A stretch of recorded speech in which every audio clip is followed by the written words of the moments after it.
one world government. After World War I, they tried to establish the League of Nations, and that failed. And then after World War II, they established the United Nations and have dumped billions of dollars into it, trying to build their new world order. And we're almost there. So do I think that the coronavirus is a sign of the end of the world? I don't think so. But I do think this COVID-19 is a drill. It's a simulation. It's a dress rehearsal, if you will, to work out the bugs and get all the nations prepared for this final world government. For the last 3 months, we've watched our globalist leaders manipulate us with the Marxist revolutionary technique known as the Hegelian dialectic. It's a very complicated philosophical thing, but it can actually be salted down to about 3 points. And that is called problem, reaction, solution. The way you change cultures is using problem, reaction, solution. So these globalists, they cause a problem, be it terrorism or pandemic or global warming or whatever they want to come up with. And then they wait for our reaction. Our reaction as people tends to be the same. Oh no, we're all going to die. Somebody do something. And then they have the solution, a prepackaged, ready for us, usually involves more government control of our lives.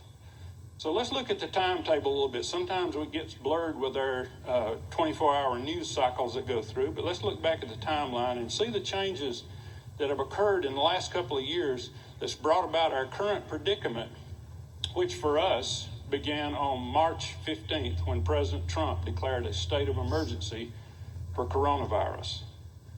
3 years ago, November the 8th, 2016, Donald Trump shocked the world by winning the presidency of the United States of America. He won this election by promising to make America great again, to put a stop to the globalist agenda, to close our borders, and to quit paying all the bills for United Nations and NATO. Also to stop this man-made global climate change hoax and to stop the one-sided trade deals. He said, I want international trade, but it needs to be fair trade, not with America always being on the other end of the hook there. So once he started all this, immediately the globalist billionaire banking and business class turned on him. The press attacked him. Democrat politicians and never Trump Republicans began trying to impeach him. That went on for about 3 years. And then once that failed, the next move was coronavirus. Now in the past, it was usually David Rockefeller who was pulling the strings around the world on these globalist movements, but he died in March 2017. We never did think he would, but he died in March 2017 at 101 years old. And of course, then there's George Soros. He always gets the blame. He's 90 years old. Right now, he's not having much to say, but he is heavily invested in pharmaceuticals. And so it appears that Bill Gates is taking the lead of this billionaires club move toward a one world order.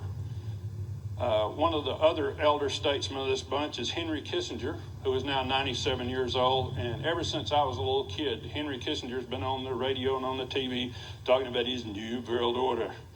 Anyhow, he wrote an op-ed piece on April the 3rd, rejoicing about how this new world order would lead us to, how this coronavirus would lead us to this new world order. So he is so proud of Bill Gates, he said there. So apparently Bill Gates is the anointed one. He is one of the richest globalists today. He's co-founder of Microsoft, who is now working to give away his nearly $100 billion fortune through the Bill and Melinda Gates Foundation. His pet projects are population control and vaccinations. His father was a board member for the abortion provider Planned Parenthood, who helped young Bill understand as he grew up the need for global birth control to save the planet. Vaccinations, strangely, by Bill, are considered a subset of population control. Bill has this theory that if less babies died in infancy, then parents will want fewer children. And so he works all this population control and vaccinations through something called the Good Club. You can look it up on the internet. The Good Club is made up of other globalist billionaires like George Soros, Warren Buffett, Oprah Winfrey, the Rockefeller family, the Ted Turner Foundation, etc. 2 years ago, on January the 17th of 2017, at the World Economic Forum in Davos, Switzerland. For those of you who's not aware of what goes on in Davos, they have this January meeting every year where 3,000 of the world's wealthiest people gather every year to figure out how to rule the world. Bill Gates, back in 2017, initiated a new working group called CEPI, the Coalition for Epidemic Preparedness Innovations.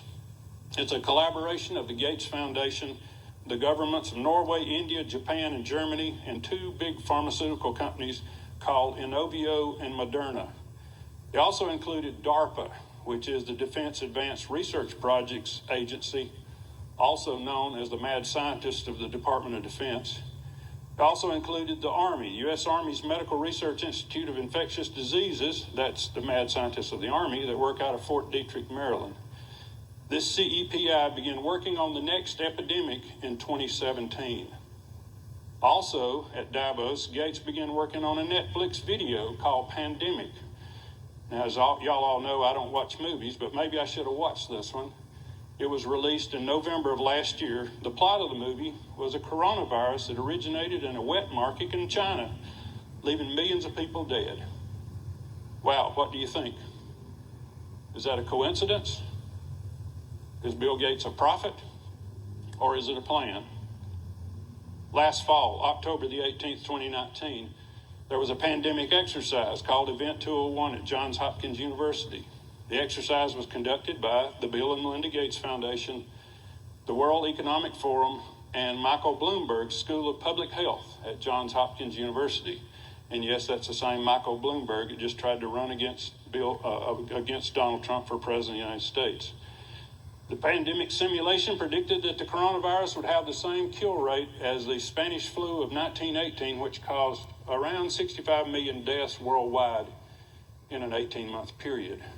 It's also interesting to note that Dr. George Fugao, the director of the Chinese Centers for Disease Control, was involved in the simulation. At the same time, at the very same day, October the 18th and lasted through the 27th, the World Military Games were being held of all places in Wuhan, China.